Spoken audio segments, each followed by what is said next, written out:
বাংলাদেশের ৫৬তম জিআই পণ্য মণিপুরি তাঁতের শাড়ি, যা বুনতে ২ জন কারিগরের সময় লাগে অন্তত ৮ থেকে ১০ দিন। এতে জড়িত সিলেট বিভাগের প্রায় ১,০০০ তাঁতি। দীর্ঘদিন ধরে ন্যায্য মূল্য বঞ্চিত, নকল পণ্যের সমাহার এবং মূলধন ঘাটতিতে এখন অনেকটাই ক্লান্ত এই ঐতিহ্যবাহী শাড়ি তৈরির দক্ষ কারিগররা। এছাড়াও রয়েছে মধ্যস্বত্বভোগীদের দৌরাত্ম্য। বাজারজাতকরণে কার্যকর ব্যবস্থা না থাকায় কাজের প্রকৃত মূল্য পান না প্রান্তিক তাঁতিরা।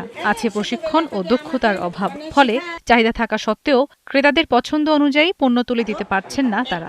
লোনের একটা ব্যবস্থা সুযোগ করে দেন, তারপরে ঘরে ঘরে আমাদের তার আবার উন্নতি হবে। একটা শাড়ি তৈরি করতে তো ৯-১০ দিনের মতো লাগে, আর মেশিনে তৈরি করতে 1 দিন লাগে। মানে এই তুলনায় আমাদের চাহিদাটা খুবই কম। সরকার থেকে মাধ্যমে যদি ট্রেনিং দেওয়া হতো ওদেরকে, তাহলে আরো ভালো হইতো এই জিনিসগুলো।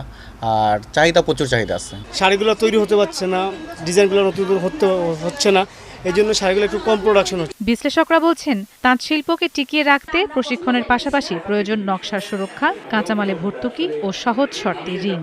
তাঁতিরা যে কাঁচামাল ব্যবহার করে, কাঁচামাল খুব সহজলভ্য না।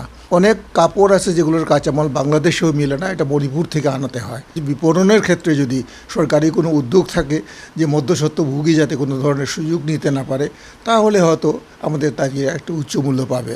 ৩৪০ জন তাঁতি আছে। মার্কেটে আসার জন্য সরকারের পক্ষ থেকে সহযোগিতা করা হয় না, ওরা নিজেদের উদ্যোগেই এটা সেল করে। ব্যবসায়ীদের দাবি, শুধু বাজারের উপর নির্ভর করে এই ঐতিহ্য টিকিয়ে রাখা সম্ভব নয়, প্রয়োজন রাষ্ট্রীয় ভর্তুকি।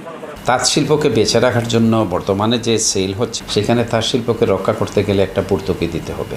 ভর্তুকি যদি না দেওয়া হয়, তাহলে আস্তে আস্তে যেভাবে বিলীন হয়ে যাচ্ছে, একদম জিরো হয়ে যাবে। সংশ্লিষ্টদের মতে, সমন্বিত উদ্যোগ নিলে সচল হবে মণিপুরি তাঁতের চাকা, টিকে থাকবে ঐতিহ্য।